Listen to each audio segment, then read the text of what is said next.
कुरुक्षेत्र लोकसभा से इंडिया गठबंधन के समर्थित उम्मीदवार डॉक्टर सुशील गुप्ता हमारे साथ हैं। तो हम जानते हैं किन मुद्दों पर यह कुरुक्षेत्र लोकसभा में आए हैं और जनता के बीच किन मुद्दों को लेकर जा रहे हैं, ताकि यह जान सके कि जो भी कैंडिडेट यहाँ से आता है क्या आने वाले समय में क्या विकास कार्य वो अपने समय में कराएंगे। इन्हीं सभी तमाम मुद्दों पे हम डॉक्टर सुशील गुप्ता जी से बात करते हैं और जानते हैं किन मुद्दों के लेकर हुआ है कुरुक्षेत्र लोकसभा में आए हैं और जनता की ज़रूरत क्या है। सबसे पहले गुप्ता साहब, आपका ई भारत पे स्वागत है। गुप्ता जी, क्या कहेंगे, किन मुद्दों को लेकर चुनाव लड़ रहे हैं कुरुक्षेत्र लोकसभा से? कुरुक्षेत्र के अंदर सारी सड़कें टूटी हुई है। जब गीता जयंती होती है तो सारा कुरुक्षेत्र जाम हो जाता है। आज तक रिंग रोड नहीं बना। पेहवा से लेके यमुनानगर तक जो नेशनल हाईवे सिंगल लाइन का है वो 4 लाइन का कम से कम बनना चाहिए। लाडवा जैसे बड़े शहर जितने भी हैं उनके बाईपास बनने चाहिए। कैथल की बात करूं, मैं पुंडरी की बात करूं, कलायत की बात करूं, शाहबाद की बात करूं, पेहवा की बात करूं, गुलाचिका की बात करूं, लाडवा की बात करूं, रादौर की बात करूं, थानेसर की बात करूं, सब जगह परेशानियों का अंबार लगा हुआ है। नशा बहुत बढ़ गया है, युवकों को रोजगार मिल नहीं रहा। पूरे कुरुक्षेत्र जिले के अंदर एक भी सरकारी कॉलेज नहीं है बच्चों के लिए। लड़कों का एक भी सरकारी कॉलेज यहाँ पे नहीं है। आज बेरोजगारी चरम सीमा पे है। बच्चे अपनी ज़मीन बेच बेच के अब विदेश की तरफ रास्ता कर रहे हैं। चारों तरफ एक परेशानी है। किसानों के साथ ये सरकार दुश्मनी निभा रही है। इस प्रदेश की महिलाएं कानून व्यवस्था खराब होने के कारण सुरक्षित नहीं है। तो भारतीय जनता पार्टी केवल जाति और धर्म पे चुनाव लड़ रही है। काम की बात करें तो स्कूल अच्छे नहीं है, बिजली पानी नहीं है, हॉस्पिटल अच्छे नहीं है, रोजगार की मैंने बात आपको बताई थी। तो अनेकों समस्याएं हैं। गुप्ता जी, अगर बात करें, अंतर्राष्ट्रीय गीता महोत्सव का आयोजन किया जाता है। बीजेपी सरकार कहती है कि हमने अंतर्राष्ट्रीय स्तर पर इस महोत्सव को पहुंचाया, करोड़ों रुपये फंड भी आता है। उसके बावजूद अगर बात करें, जैसे रिंग रोड की बात कहें, रिंग रोड नहीं बन पाया क्योंकि जब गीता जयंती लगती है तो पूरा कुरुक्षेत्र जाम हो जाता है, आपको भी पता है बात। दूसरी बात, अंतर्राष्ट्रीय स्तर पर दर्शाने के लिए बात कही जाती है, लेकिन सड़कें टूटी हुई पड़ी हैं, कोई एक प्लान तैयार नहीं है बीजेपी के पास। तो उसके ऊपर क्या कहेंगे? अंतर्राष्ट्रीय नाम है, पूरे देशों से कोई आता नहीं है यहाँ पे।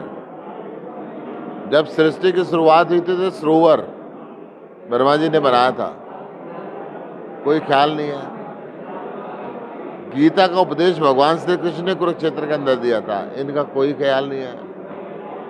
ये केवल सत्ता पाने के लिए चुनाव लड़ते हैं। यहाँ के सांसद नायब सिंह का लोगों ने नाम गायब सिंह रख दिया। अब 10 साल से नवीन जिंदल का किसी के पास फ़ोन नंबर नहीं था। लोगों की शादी में नहीं आया, बाढ़ में नहीं आया, कोरोना में नहीं आया, किसी के मरने में नहीं आया।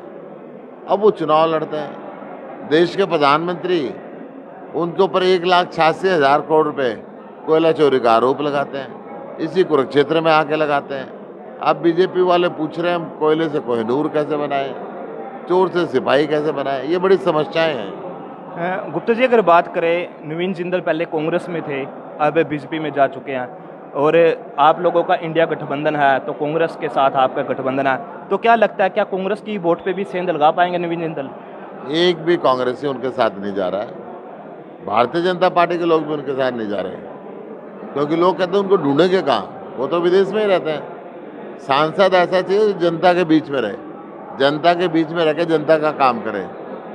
मजबूर सांसद ना हो, मजबूत सांसद हो, जो देश की सबसे बड़ी पंचायत लोकसभा के अंदर मजबूती से लोगों का पक्ष रख सके। गुप्ता जी, अगर बात करें, अभय चौटाला ने कुछ समय पहले बयान दिया था, कुरुक्षेत्र में बयान दिया था कि अगर करनाल विधानसभा उपचुनाव में बीजेपी के खिलाफ सभी पार्टी एक उम्मीदवार उतारे तो वहाँ से जीत हासिल हो सकती है, नायब सैनी हार सकते हैं। लेकिन मेरा सवाल ये है, अगर वो करनाल उपचुनाव में यह बात बोल सकते हैं तो यहाँ उनको क्या जरूरत पड़ेगी? यहाँ भी तो बीजेपी के उम्मीदवार को हराने के लिए आपका समर्थन कर सकते थे। ये तो वही बताएंगे, आप उनसे ही पूछें, मेरा तो कुछ इस पर बोलना बनता नहीं। गुप्ता जी, एक अंतिम सवाल है, जैसे लोकसभा चुनाव नज़दीक आ रहे हैं तो बीजेपी का विरोध हो रहा है। बीजेपी के जो नेता हैं या जेजेपी पार्टी है लेकिन किसान संगठन का कहना है कि हमारी तरफ से किसानों को यह नहीं बोला गया कि उनका विरोध करें, तो उसके बारे में क्या कहेंगे? देखिए, ये तो कोई भी नहीं बोलता कि विरोध करें, परंतु लोगों की भावना है, लोगों को बड़ा दुख दिया उन्होंने, वो चीज़ें सामने आ रही हैं। देखिए, ये थे हमारे साथ कुरुक्षेत्र लोकसभा से इंडिया गठबंधन के समर्थित उम्मीदवार डॉक्टर सुशील गुप्ता, जिन्होंने कहा कि कई मुद्दों को लेकर वह कुरुक्षेत्र लोकसभा में उतरे हैं। शिक्षा, चिकित्सा पे काम करेंगे, सड़कें पे काम करेंगे।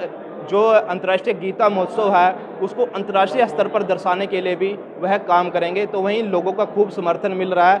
आने वाले समय में देखना होगा कि यहाँ से कौन विजय रथ पर सवार होता है।